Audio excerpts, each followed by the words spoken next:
సమతామూర్తి చరిత్రలో 22వ భాగం. శ్రీరంగంలోని రంగనాథ ఆలయ సేవలు సరిగ్గా జరగడం లేదని గమనించిన రామాంజులు అక్కడి ఆలయ సేవలు చూసుకునే బాధ్యతను తాను వహించారు. అప్పటి నుండి ఆలయ నిర్వహణ అంతా కట్టుదిట్టం చేశారు రామాంజులు. సాంప్రదాయాన్ని రక్షించడానికి కంకణం కట్టుకున్నారు. ఈ మార్పును ఇష్టపడని దుర్మార్గులు రామాంజులకు విషం ఇచ్చి పరమపదం పంపించాలని ఆలోచించారు. రామాంజులు భిక్షకు తమ వీధికి వస్తున్నాడని గమనించిన ఒక అర్చకుడు తన భార్యతో, రామాంజులు భిక్షకు మన వీధికి వస్తున్నారు, మనం భిక్ష వేయాలి అన్నారు. ఆమె ఆశ్చర్యపోయింది. రామాంజులకు కులం మతం లేదు, అందరినీ ఆదరిస్తారు అని ద్వేషించే తన భర్తలో ఈ మార్పు ఏమిటి అనుకుంటూ ఉంది ఆమె. రామాంజులకు భిక్ష పెట్టే అదృష్టానికి లోపల పొంగిపోయింది.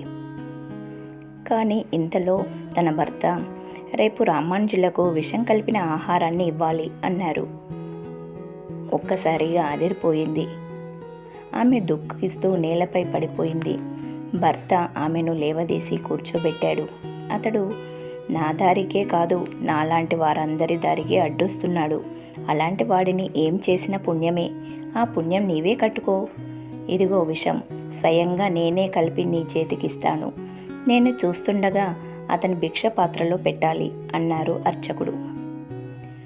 గుమ్మం ముందు వచ్చిన రామాంజులకు భిక్ష తెస్తున్నా తెరుక్కొచ్చి శోకదేవతలా కనిపించింది రామాంజులకు.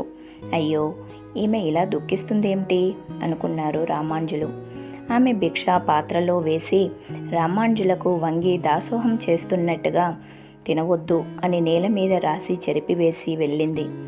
రామాంజులు ఆమె దుఃఖానికి కారణమేమిటి అని ఆలోచించి, ఎందుకు తినవద్దని రాసింది అని ఆలోచిస్తూ కొంత దూరంలో ఉన్న చెట్టు కింద వదిలేసి వెనుతిరిగారు రామాంజులు.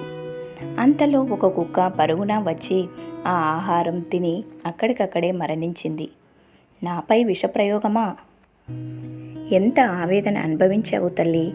నీ మాతృప్రేమ నన్ను రక్షించింది. ఎంత ఉత్తమురాలివి. కానీ నా మూలంగా ఒక అమాయకపు జీవి మరణించిందే అని బాధపడుతూ 3 రోజులు కఠిన ఉపవాస దీక్ష చేశారు రామాంజులు. అయినా తన ఆవేదన తగ్గలేదు.